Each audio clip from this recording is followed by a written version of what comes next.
नमस्कार। आज मैं आपसे एक बहुत महत्वपूर्ण मुद्दे पे बात करना चाहता हूं। आमतौर पे जब कोई नेता चुनाव के ठीक पहले किसी विषय पे चर्चा करता है या घोषणा करता है तो लोग कहते हैं वोट के लिए कर रहा है। कई वादे किए जाते हैं धर्म के नाम पे, कई वादे किए जाते हैं जाति के नाम पे, कई वादे समाज के निचले तबके के लिए किए जाते हैं और कई वादे कुछ चंद उद्योगपतियों के लिए किए जाते हैं। ये ऐसा क्यों करते हैं? क्योंकि बाकी पार्टियों ने धर्म और जाति के नाम पे अपने वोट बैंक बना रखे हैं और बड़े बड़े उद्योगपतियों को खुश करना होता है क्योंकि उनसे चंदा लेना होता है। तो ये एक तरह से बड़े उद्योगपति उनके नोट बैंक हैं और बाकी लोग उनके वोट बैंक हैं। इस वोट बैंक और नोट बैंक के बीच में एक बहुत बड़ा ऐसा वर्ग है जो पिस के रह गया है। वो ना इधर का है ना उधर का है और ये वर्ग है भारत का मिडिल क्लास। कोई भी पार्टी आज मिडिल क्लास के हित की बात करने को तैयार नहीं है। ऐसा क्यों है? आजाद भारत के 75 वर्ष में एक के बाद दूसरी पार्टी आई, एक सरकार के बाद दूसरी सरकार आई और इन सब लोगों ने मिडिल क्लास को दबा के, डरा के, निचोड़ के रखा हुआ है। मिडिल क्लास और सरकार का एक बड़ा अजीब रिश्ता है। मिडिल क्लास के लिए ये लोग कुछ करते तो नहीं है, लेकिन जब जब सरकार को इनकी जरूरत पड़ती है तब तब मिडिल क्लास के ऊपर सरकार हथियार चला देती है, चाकू चला देती है। और ये हथियार है टैक्स। लाखों करोड़ों की संख्या में मिडिल क्लास टैक्स भर भर के देता है देश चलाने के लिए, लेकिन बदले में मिडिल क्लास को क्या मिलता है? कुछ नहीं। भारत का मिडिल क्लास सरकार का सिर्फ और सिर्फ एक एटीएम बन के रह गया है। सच बात तो यह है, the Indian middle class is victim of tax terrorism. आखिर ये मिडिल क्लास कौन है? टीचर हैं, डॉक्टर हैं, आईटी प्रोफेशनल्स हैं, इंजीनियर्स हैं, अकाउंटेंट हैं, बैंकर हैं, दुकानदार हैं, लॉयर्स हैं। इन जैसे हजारों सामान्य लोग जो मिलके हमारा देश चलाते हैं, ये मिडिल क्लास है। और इन सब के मतलब मिडिल क्लास के क्या सपने होते हैं? उनके कोई बहुत बड़े सपने नहीं है। वो अपने लिए एक अच्छी नौकरी या बिजनेस चाहते हैं, एक अपना घर चाहते हैं, बच्चों के लिए अच्छी शिक्षा चाहते हैं। ये सब चाहते हैं कि उनका परिवार हमेशा स्वस्थ रहे, सुरक्षित रहे। इन सब को पूरा करने के लिए एक आम आदमी, एक मिडिल क्लास का आदमी अपनी पूरी जिंदगी दिन रात मेहनत करता है और बस यही उम्मीद करता है कि उसे सरकार से कुछ थोड़ी सी मदद मिल जाए। लेकिन सच क्या है? आज अधिकतर सरकारें ना उनके लिए अच्छे स्कूल बना रही हैं, ना उनके लिए अच्छे अस्पताल बना रही है, ना उनको रोजगार दे पा रही है और ना उन्हें सुरक्षा दे पा रही है, ना क्राइम को कंट्रोल कर पा रही है। सच्चाई है कि इस वर्ग को सबसे ज्यादा हमारे देश में परेशान किया जाता है और कोई देश नहीं है जहां मिडिल क्लास को इतना परेशान किया जाता हो। आपको पता है, अगर एक मिडिल क्लास परिवार साल में 10-12 लाख रुपए कमाता है तो income tax, GST, toll tax, education cess, sales tax, property tax, corporate tax, service tax, registration tax, capital gain tax वगैरह वगैरह वगैरह, ये सारे टैक्स मिला के एक मिडिल क्लास की 50% से ज्यादा आमदनी केवल और केवल सरकार को टैक्स देने में चली जाती है। अब तो दूध पे भी टैक्स लगता है, दही पे भी टैक्स लगता है, पॉपकॉर्न पे भी टैक्स लगता है, यहां तक कि पूजा के सामान पे भी टैक्स भरना पड़ता है। घर लेना हो तो टैक्स, घर बेचना हो तो टैक्स, गाड़ी खरीदो तो टैक्स, गाड़ी बेचो तो टैक्स, बच्चों को अच्छी शिक्षा देनी हो तो पहले प्राइवेट स्कूल की महंगी फीस की मार और उसके ऊपर अच्छे कॉलेज भेजने के लिए एजुकेशन लोग और उसकी ईएमआई पे डबल मार। जीते जी टैक्स तो देना ही पड़ता है, लेकिन अब तो सरकार ने ऐसी हालत कर दी है कि मरने के बाद भी टैक्स देना पड़ता है। और इस टैक्स टेररिज्म के बीच मजाल कि वो अपने सपने पूरे करने की कोशिश करे। सच्चाई है कि आज एक यंग मिडिल क्लास कपल, शादीशुदा कपल, उसके लिए फैमिली प्लानिंग एक फाइनेंशियल डिसीजन बन गया है। जब वो बच्चा पैदा करते हैं तो पहले सोचते हैं, उनके मन में सब, क्या हम इस बच्चे की परवरिश अफोर्ड कर पाएंगे? कहां पहुंच गया हमारा समाज? यही सब परेशानियों की वजह से बहुत से लोग देश छोड़ के जा रहे हैं। 2020 में 85,000 भारतीय देश छोड़ के विदेश चले गए और 3 साल बाद 2023 का आंकड़ा दिखाता है कि 3 गुना यानी कि 2,16,219 लोग देश छोड़ के चले गए। ये हमारे ही देश के लिए बहुत बड़ा नुकसान और दुख की बात है, क्योंकि ये युवा जो हमारे देश का भविष्य बन सकता था, आज किसी और देश का भविष्य बन रहा है। अब ये समस्या है, लेकिन इसका समाधान क्या है? सरकार के पास पैसा जनता से आता है। अब इस पैसे को खर्च करने के दो ही तरीके हैं। या तो सरकार इस पैसे को जनता की भलाई पे खर्च करे, शिक्षा पे, स्वास्थ्य पे, ऐसी बेहद जरूरी बुनियादी सुविधाएं बेहतर करे, लोगों का जीवन बेहतर करे। और या फिर दूसरा तरीका है कि अपने उद्योगपति दोस्तों को कर्ज दे दे और थोड़े दिन में वो कर्ज माफ कर दे, जनता के पैसे डुबो दे। हमारी दिल्ली सरकार ने पहला तरीका चुना। हम जनता के पैसे जनता पे खर्च करते हैं।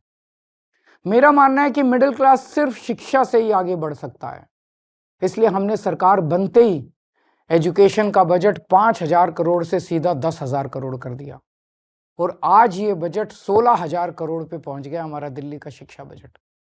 हमने सरकारी स्कूलों को इतना बेहतर बना दिया, इतना बेहतर बना दिया। ये स्कूल आज इतने अच्छे हो गए कि 4 लाख बच्चे प्राइवेट स्कूल छोड़ के सरकारी स्कूल में आ गए। अब बहुत बड़े स्तर पे मिडिल क्लास लोग अपने बच्चों को यहाँ सरकारी स्कूल में भर्ती करा रहे हैं। क्या पहले कभी आपने सुना था कि कोई बच्चा प्राइवेट स्कूल छोड़ के सरकारी स्कूल में जाता है? और इतना ही नहीं, हमने प्राइवेट स्कूलों को फीस बढ़ाने पे कैप लगा दी और हजारों बच्चों को उनकी सालों पुरानी फीस रिफंड करवाई है दिल्ली के अंदर। जो पिछले सालों में उन्होंने गलत फीस ले ली थी, कई स्कूलों से हमने फीस रिफंड कराई है। क्या आपने कभी एक आम आदमी को स्कूल के फीस का रिफंड मिलते हुए सुना है? तो आप ही बताइए, क्या हमने आप ही के टैक्स के पैसे शिक्षा में इन्वेस्ट करके, शिक्षा का बजट बढ़ा के, स्कूल बेहतर करके, प्राइवेट स्कूलों की फीस पे कैप लगा के, क्या हमने कोई गुनाह किया है?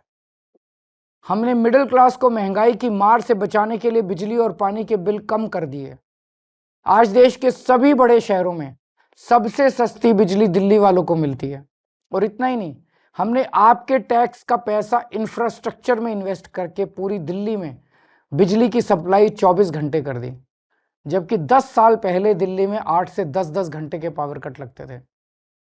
ये करके मिडिल क्लास को अगर हमने थोड़ी सी राहत पहुंचाई है, तो क्या हमने कोई गुनाह किया है? हमने सरकारी अस्पताल बेहतर बनाए। सरकारी अस्पताल से रेफर होकर प्राइवेट अस्पताल जाने वालों की सारी सर्जरी फ्री कर दी। आपको जान के ताज्जुब होगा कि हमारे मोहल्ला क्लिनिक की सबसे ज्यादा डिमांड दिल्ली के मिडिल क्लास इलाकों से आती है। तो क्या आपके टैक्स के पैसों से अच्छे अस्पताल और अच्छे मोहल्ला क्लिनिक बना के एक आम आदमी को अच्छा इलाज करके हमने कोई गुनाह किया है क्या? अब इस मिडिल क्लास के अंदर भी एक वर्ग है जिनके बारे में सरकार ने कभी नहीं सोचा, वो है हमारे सीनियर सिटीजन। सीनियर सिटीजन्स ने, हमारे बुजुर्गों ने पूरी जिंदगी ईमानदारी से टैक्स भरा। मोटे मोटे तौर पे देखें तो एक एवरेज मिडिल क्लास का आदमी रिटायर होते होते कम से कम अपनी पूरी जिंदगी में 1 से 1.5 करोड़ रुपए का टैक्स तो दे ही देता है। इसके बदले में उसको क्या मिलता है? भगवान ना करे उसको कोई बड़ी बीमारी हो जाए, ना उसको इंश्योरेंस कंपनी कुछ देती, ना सरकार उसका हाथ पकड़ती। इसलिए आने वाले चुनाव के बाद हम दिल्ली में संजीवनी योजना लागू कर रहे हैं। इस योजना के तहत 60 साल से ऊपर के सभी सीनियर सिटीजन्स को सरकारी और प्राइवेट अस्पताल में बिल्कुल फ्री इलाज मिलेगा। तो आप बताइए, अगर आपके टैक्स के पैसे से आपके घर के बुजुर्गों को ही नहीं, पूरी दिल्ली के हर बुजुर्ग को अच्छा इलाज मिल जाए, तो क्या हमने कोई गुनाह किया है क्या? कभी सोचा आपने? जब यही चीज दूसरे देशों की सरकारें करती है तो हम वाह वाह करते हैं, यूरोप, लंदन, पेरिस, वो लोग करते हैं तो हम वाह वाह करते हैं, लेकिन हमारे देश में हम सब इसके खिलाफ बोलते हैं। ऐसा क्यों होता है? इसका कारण है कि सरकार ने मिडिल क्लास को एक तरह से मानसिक गुलाम बना दिया है। जब आपका ही टैक्स में दिया हुआ पैसा आपके ऊपर खर्च होता है या समाज पे खर्च होता है तो उसको फ्री की रेवड़ी कह के आपका अपमान किया जाता है। हाँ, ये बात तो सच है कि आपके पैसों से बहुत सारे गरीबों को भी बिजली पानी मुफ्त मिलती है, बस ट्रैवल मुफ्त मिलता है। आप सोचते होंगे मेरे पैसे से किसी और पे ये क्यों लगाया जा रहा है, लेकिन आज मैं आपसे कहना चाहता हूं इसका जवाब मुझसे बेहतर आपके माता पिता देंगे। आज हमारे जो छोटे छोटे शहरों में मिडिल क्लास है ना, इनमें से 99% के माता पिता गरीब थे। उन्होंने अपने खून पसीने की कमाई से गरीबी से मिडिल क्लास तक पहुंचने का सफर तय किया है। उनसे पूछ के देखना, उनको सरकार अगर थोड़ी सी मदद दे देती, उनको सरकार से थोड़ी मदद मिल जाती, थोड़ी सहूलियत मिल जाती, तो उन बचाए हुए पैसों को जोड़ के वो क्या क्या कर सकते थे। मुझे यकीन है कि उनका जवाब ये होता कि वो पैसा वो अपने बच्चों के भविष्य के लिए संवारते, यानी आपकी जिंदगी बेहतर करने में लगाते आपके माता पिता। इसी तरह जब जनता का पैसा जनता पे खर्च होता है तभी देश का निर्माण होता है।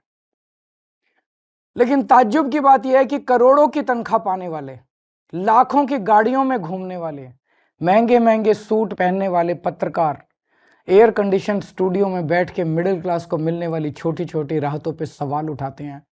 बड़े बड़े सरकारी कोठियों में रहने वाले नेताओं को आप ही के पैसों से फ्री बिजली मिलती है, आप ही के पैसे से फ्री पानी मिलता है, आप ही के पैसे से ऐशो आराम की सारी सुविधाएं मिलती है, तब उसे फ्री की रेवड़ी नहीं कहते।